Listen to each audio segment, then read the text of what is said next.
Hello people, this is Mike and welcome to F2F Tech. Today we're going to see how well these two mid-range monsters compete more than a decade after release. Now I'll jump into the specifics and benchmarks in a little bit, but first, let's hear the story on how these two cards came to be. It all started in November of 2006 with the launch of the NVIDIA GeForce 8800 GTX. Released as the world's first DirectX 10 GPU, sporting a new unified shader architecture, making it far more efficient than the prior generation of GPUs. Using this design, performance was nearly double that of its predecessor, the 7900 GTX. ATI at the time had nothing to compete against the Green Monster, but in May of the following year they finally released their R600, also known as the HD 2900 XT. Now, this flagship was like the 8800 GTX, as it was the first ATI DirectX 10 card, and it also used a unified shader architecture.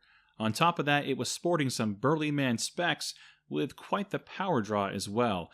Unfortunately, it didn't perform on par with the king of GTX land.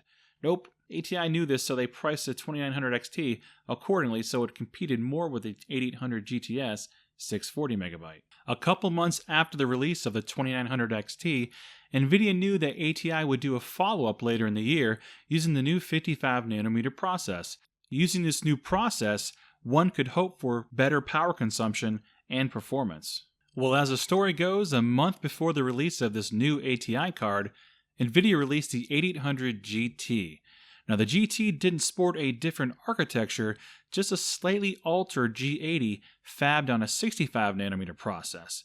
Now, this chip was dubbed the G92, even though it has fewer SPs, less texturing power, and not as many ROPs as its older G80, it's made up of more transistors. Some of these transistors were used for the video processing engine, and in short, all of the display logic was integrated onto the GPU itself.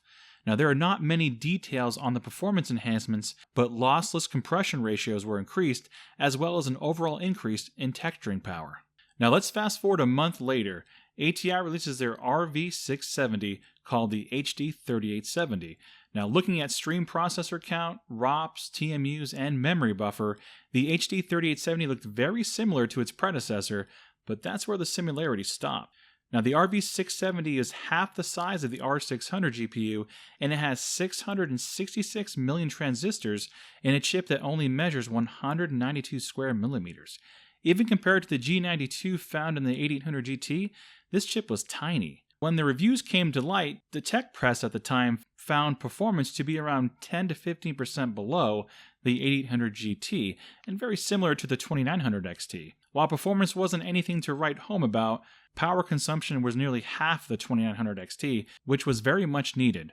Along with these huge performance per watt improvements, this was also the first time ATI introduced Quad Crossfire X, PCI 2.0, and DirectX 10.1 support. The 3870 was also priced right, just slightly below the 8800 GT 512. So we know how they both did back in 2007. The question is, how do they hold up today?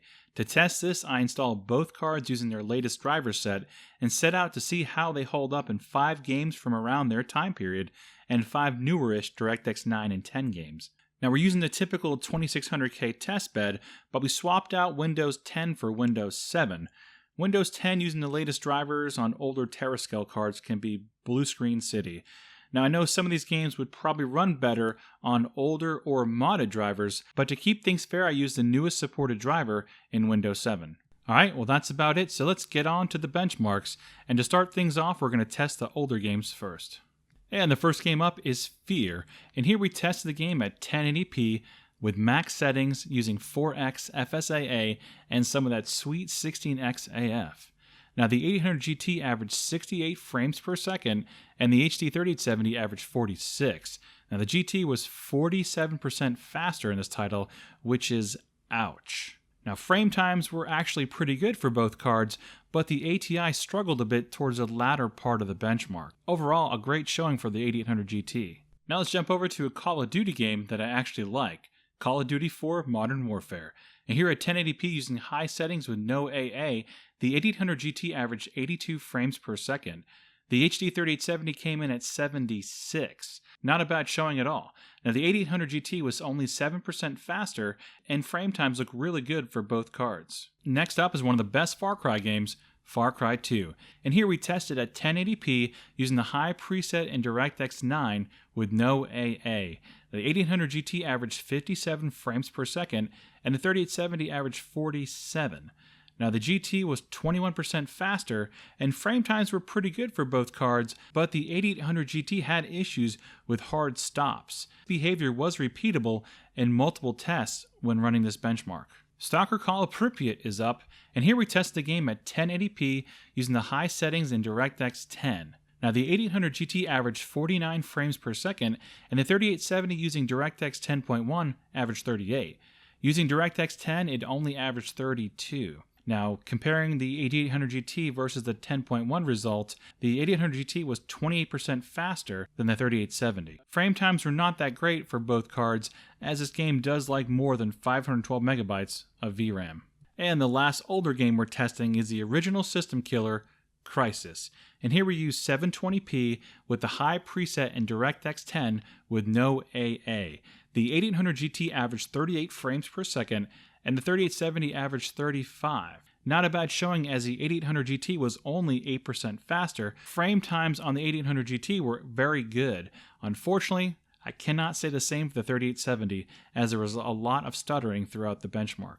Okay, now it's time to jump into some newer-ish games, and to start things off is a game that will turn your kids into professional dancers, and that game is Fortnite. Now here we tested the game at 720p using the low preset at 100% resolution scale. The 8800 GT averaged 60 frames per second, and the HD 3870 averaged 51. The GT was 17% faster, and while frame times were great for the GT, they were not so great for the 3870, as there was a lot of noticeable stutter. No redux here, as we're testing the original Metro Last Light, and at 720p using the medium preset with 16x as the 8800 GT produced 33 frames per second, and the HD 3870 produced 30. And the GT was only 10% faster, and frame times were good on both cards. However, we did notice and observe some frame spikes on the 8800 GT, and this was repeatable using multiple runs of the built-in benchmark. CSGO is up, and here we're testing the game at 1080p using the high settings 16x AF and no AA. Now the 3870 averaged 71 frames per second, and the 8800 GT averaged 62. Now the 3870 was 14% faster in this game. Frame times were better on the Nvidia card, but not by much. And frame times numbers are very low due to the smoke sections of this benchmark, which tank the frame rate. And the second to last game is GTA 5, and here we use 720p with the normal settings and 16x AF with no AA. Now the 8800 GT averaged 48 frames per second, and the HD 3870 averaged 44. Now frame times look pretty good on the Nvidia card, but they were really terrible on the 3870. Not a very good showing at all using these drivers. And the last game we are testing today is Battlefield 4, and here we're using 720p, the medium preset with no motion blur and no AA. And the 8800 GT averaged 34 frames per second, and the 3870 averaged 27. Now the GT was 25% faster in this game, and frame times are pretty decent on the Nvidia card, but again, same story with the 3870, terrible frame times. Okay, so if we average all of the 10 games tested, we can see that the 8800 GT is 18% faster than the HD 3870. But we're not done, so let's jump over to 3D Mark 06. And here we can see the 8800 GT is 8% faster, and I've included some other cards for reference as well. And let's mosey on over to the native DirectX 10 benchmark, 3D Mark Vantage. Using the performance preset, if we compare the GPU results, we can see the 8800 GT is 19% faster. Okay, well I think we're done with performance testing, so let's move on to power draw and temperatures. We use Crysis to stress our system, and here we can see at idle draws 17% more power, and under load the GT draws 7% more power. Keep in mind these numbers are taken at the wall, and they do not account for the 80 plus gold PSU efficiency. Let's move on to GPU temps and fan speed. Now all the testing was done in an ambient of 25C. The GT using the auto fan speed topped out at 85C, while the fan speed topped out at 68%. Now temps are a bit high, as BFG is rather conservative with their fan profiles. Now the HD 3870 got up to 81C, and that's with the fan speed topping out at 87%. I will say, while the dual slot ATI cooler should be quieter than the single slot 8800 GT cooler, It's not really. Both cards are equally loud. Well, alright, as we bring this video to a close, it's evident the 8800 GT is still a superior GPU compared to the 3870. It was, on average, 18% faster in our gaming tests, and it doesn't draw much more power while doing it. Now, the G92 found in the 8800 GT went on to power the 8800 GTS 512, the 9800 GTX, the 9800 GTX Plus, the GTS 250, the GT3. You can get the point. My mouth is tired. It went on and on and on. It never stopped. Anyway, the HD 3870 put up a good fight, but it's clearly outclassed. Now, the real deathmatch didn't happen until the introduction of the AMD 4000 series, but that's a story for another day. Regardless, I'm not convinced the latest 13.9 drivers are the best to use for the 3870, so that might be testing for another day as well. And while it seems all doom and gloom for the 3870, it's actually not. Now, this match of Overwatch you're watching right now is actually being played on the 3870.